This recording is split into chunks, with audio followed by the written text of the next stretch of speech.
Кон крајот на 19-тиот и почетокот на 20-тиот век во Велес имало богата чаршија.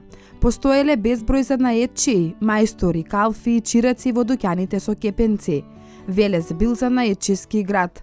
Неговата местоположба во Централна Македонија носело многу муштерии во дуќаните на еснафите. И селата биле доста богати, луѓето одгледувале добиток како коњи, крави, магариња и телиња. Сточарството и земјоделството биле развиени, па поради тоа луѓето најмногу ги барале ортомарските производи, каде и занаетот бил доста развиен. Мајстор Владо Нацев бил еден од занаечиите кој во минатото се занимавал со ортомарскиот занает. Тој имал дуќан кај Стармос во близина на реката Вардар. Занаетот го предал на неговиот син Ацо Нацев. За потоа од него занаетот да го научи неговата ќерка Благородна Кулева, која до ден денес се занимава со овој занает и единствената жена јажарка во Македонија. Благородна веќе 25 години се занимава со јажарскиот занает. Негувајќи е традицијата кон занаетот, таа произведува рачна изработка на јажиња, ортоми, кои им се потребни на сточарите, земјоделците, ловџиите, армијата, спортистите. Се сеќава дека уште како дете била обкружена со конопи, ортоми и јажиња. Оттаму и ја добила љубовта кон занаетот, продолжувајќи ја семејната традиција, започната од низиниот дедо во далечната 1927 година. Од тогаш низиното семејство се занимава со овој занает, пренесувајќи го од колено на колено. Од 92 со дуќанот, значи, со оглави, со ортоми се занимаваше татко ми. Он ги работеше тие работи, да не го затвориме. Значи, општината дојди, не замоли да не го затвориме воопшто, пошто немало таков занает. И да останете на тоа, секој си имаше своја работи, затоа го оставивме дуќанот и тој да работи.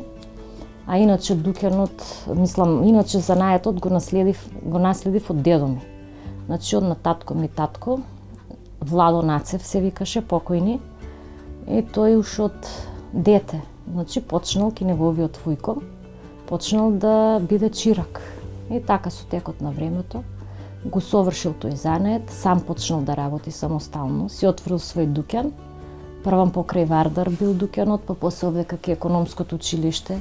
Викаат така, јас не знам, татко ми кажуваше, и од 65-та е овдека дуќанот. После неговата смрт, татко ми, значи, продолжи со занаетот. Тоа е генски некако. Значи, со тоа се раѓаш. Тоа дома ние, например, секогаш имало, значи, дете кога беше, потоните беа полни со роба. Значи, на дедо ми со конопи, со ортоми, со оглави. После тоа тука се работеше чекреци, значи дворот, куќата е така купена, така е направена, стара куќа, ама нели со такви дворишта способени за да може да се сука. Значи тоа така се вика сукање на ортоми и после рачна обработка. И тоа е таму. Си имаме ние работилници и си работиме таму, а тука само ги продаваме. Некогаш и тука кога имаш слободно време си работиш, нели? Тоа е рачна изработка. А пред тоа, значи, од конецот треба прво да го направиш, како ортома, под ортомата оглав. А тие работи ги правиме у куќата на татко ми, пошто таму е оспособено, двор голем и така, за да можеме. Не треба метража, должина и работиме. Од овој занает најмногу се произведуваат јажиња, оглави за коњи, магариња и крави. Произведува ортоми од коноп, јута или везило. Исто така се произведува палдрма, подопашка на коњот и амути. Но современиот начин на живење ја приморало Благородна да биде во чекор со времето и да следи се она што на луѓето им е потребно. Бидејќи денес предметите за животни се помалку барани, таа плете мрежи кои се составен дел од спортската опрема и кои луѓето најчесто ги бараат. Значи, прво за сточарите, значи за стоката. Прво оглави за нив, ортоми, дали за крави, дали за коњи, за магариња, за нивната потреба што е.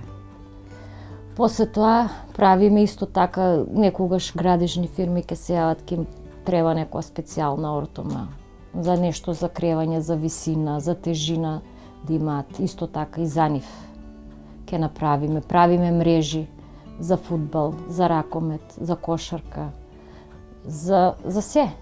Значи, зашо да кажам, за одбојка, нецови исто правиме, за тенис, тие ги правиме.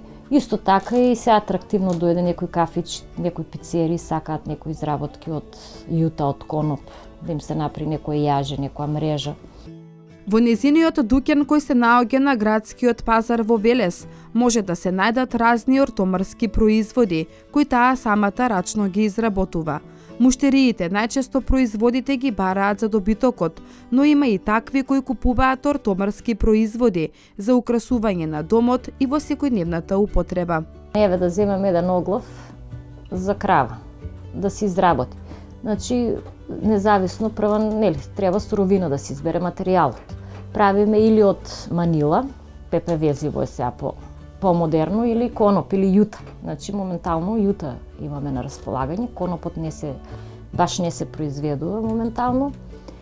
И прван од тој конец, значи имаме ние машина, што рачно работиме со неа. Значи, таа машина се вика чекрек.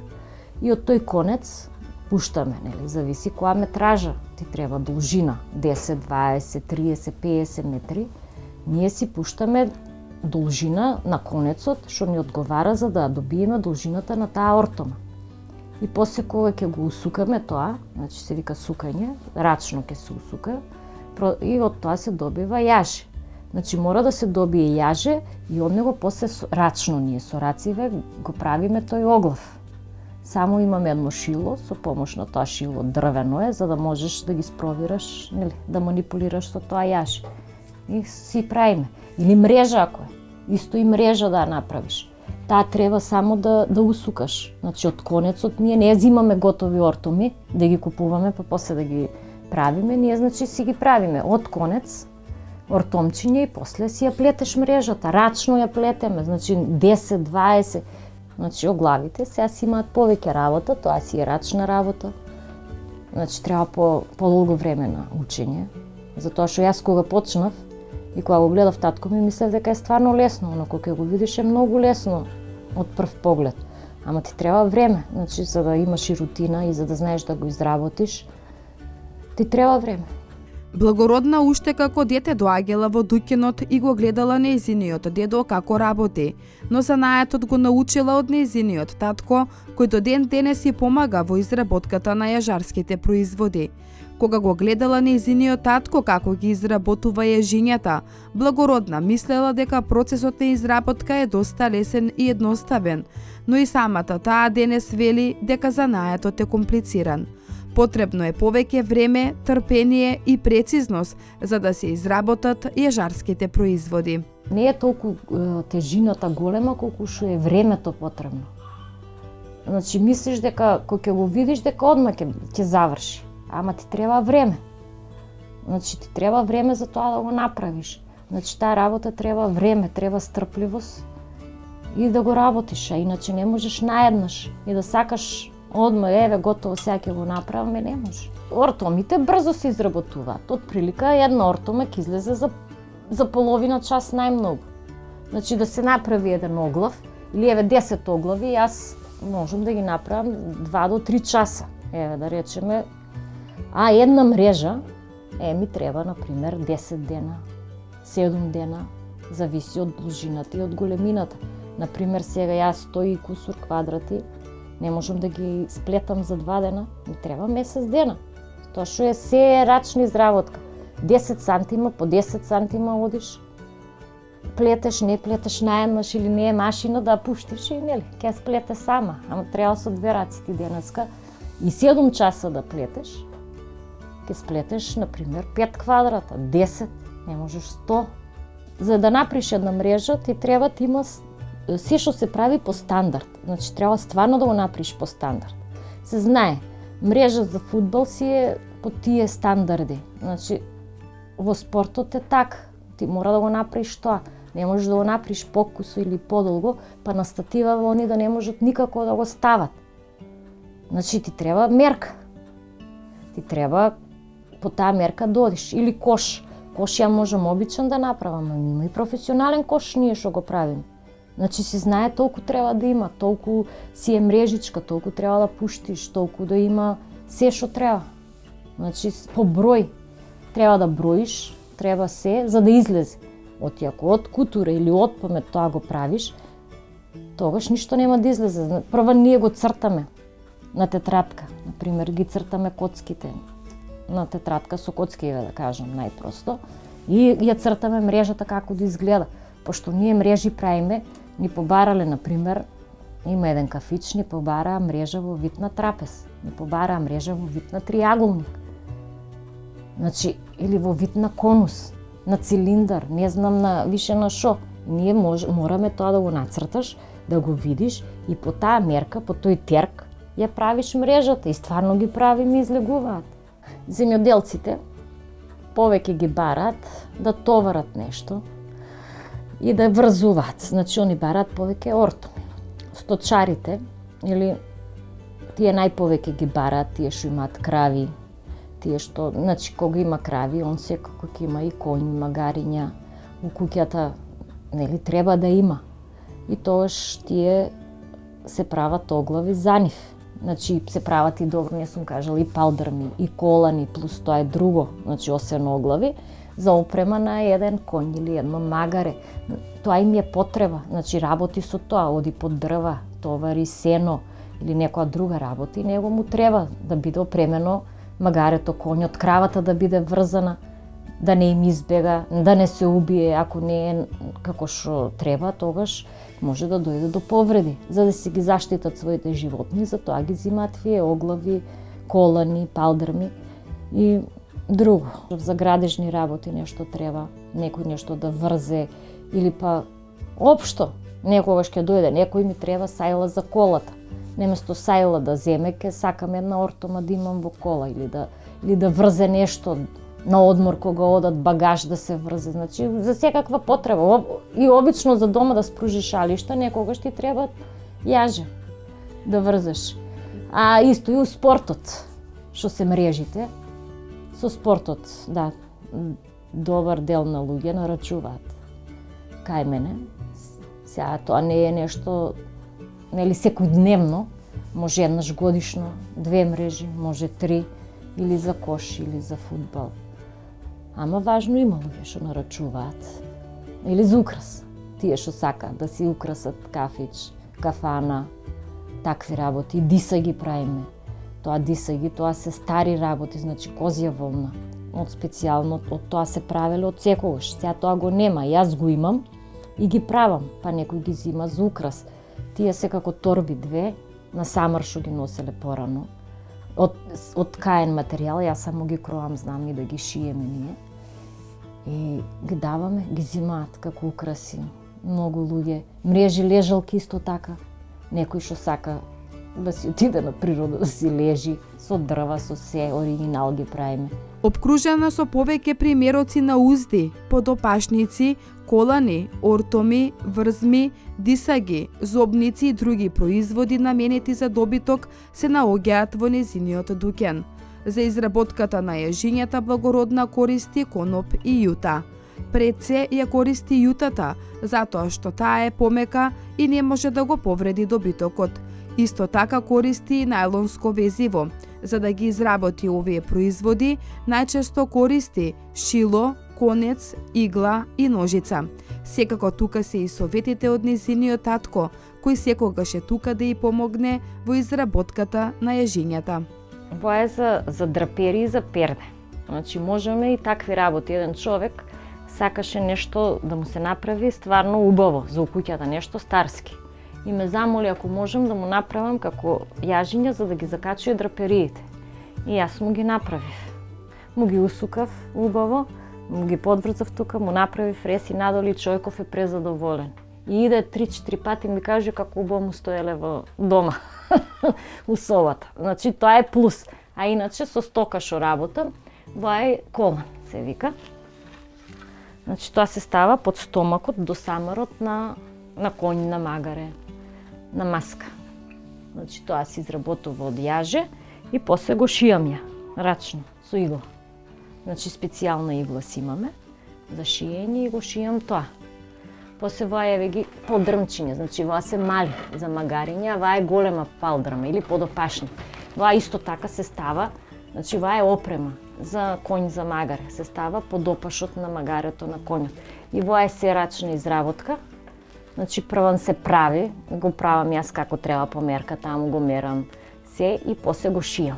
Еве го. Па се шие. Ова е оглав. Оглав е со алка. Значи, има со водила. Некои сакаат со водила. Вие се за телиња, за јуниња. Например, вие се од коноп. Конопни. Некои ги сакаат конопни, некои ги сакаат најлонски. Значи, некои мислат дека е конопното или јутеното по-добро, по-меко за говедата. И има таква пробарувачка. А ова е за... случаи сигурно и двете се издржливи. Да, нема тука шаш за издржување, сите се добри. А ова исто е така. Првањаже си се прави и после ја рачно ги правам. Вие. Ме интересира уште ова да ми кажете што е. Исто е палдрама. Само таа е направена... Ова што е направено? Ова е направена од памучно-синтетички конец. Значи конци, танки како за на игла, што се за шиење. Од такви конци ги пуштаме многу. Например, ја да речам од прилика 3-40 конци. И од нив го правиме во јаже. Значи, и од тоа јаже после ја правиме ваа палдрама. Тоа е за магаре. Значи, некој сака и вака нешто меко. Од овој материјал ППВ зивово е покрут. И некој вика дека тоа им представува, значи, некоја рана им испаѓала на стоката и некој си сака вакви, например. Помеко. Помеко. И затоа и такви правиме. Во минатото овој занает бил доста развиен, затоа што луѓето се занимавале со сточарство и земјоделство, одгледувале добиток и затоа често ги користеле ортоманските производи. Се живеело добро од овој занает. На ден се продавале од 30 до 50 оглави за коњите. Сега нормално дека во минатото бил повеќе развиен, да. Сега е во изумирање затоа што сега се модернизира.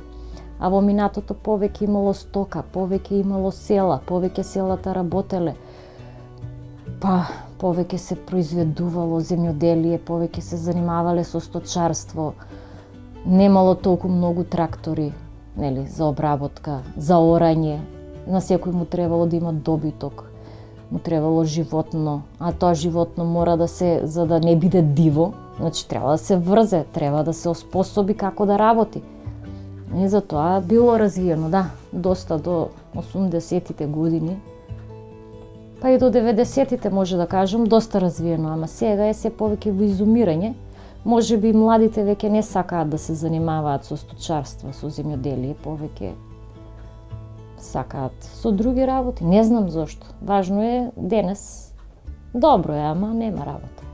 Благородна Кулева е единствената жена јажар во Македонија. Во почетокот муштериите не верувале дека таа всушност е мајсторот, но како одминувало времето, сватиле дека токму таа ги изработува ортомарските производи, бидејќи оваа работа пред се е машка професија. Има допирна точка со везење, плетење, кои се женски работи, но има многу јазли кои се карактеристични за рибарите. Но таа успешно се снаоѓа и со тие работи. Научила да прави различни јазли, која е типична машка работа. Занаетот вели дека е наследно богатство, влезено во крвта, бидејќи пред се е семејно наследство, вели Кулева. Јас мислам едноставно тоа ми е некоја должност спрема дедо ми, некоја чест спрема него, нели? Ни оставил сепак, занаетот викаат е злато. Значи оставил едно парче леп да си спечалиме, ако немаме со друго, со тоа. Ја мислам дека ми е должност спрема него и не знам, некако тоа е љубов спрема овој занает. Така ми е останат и не сакам да се откажам од него. Додека можам, значи, додека мислам дека ќе може да се работи, ќе се работи. Сега ептен веќе кога нема да има каде, тогаш, иначе не би го заменила со друго. Освен што Кулева е единствената жена јажар во Македонија, таа денес единствена има меѓународен сертификат за производство на јажиња за чистење на пушки, потребни во војската и полицијата. Додека постоела војската, Благородна и нејзиниот татко соработувале со армијата на Република Македонија, каде во 90-тите години војската ја обезбедувале со јажиња.